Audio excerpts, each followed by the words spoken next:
નથી રે ભરોસો તારી ભાભી માથે મને મેઠી મેઠી વાતો કરી મનાઈ લેશે તને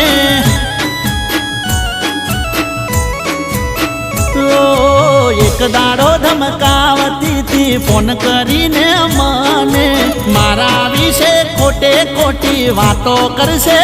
તને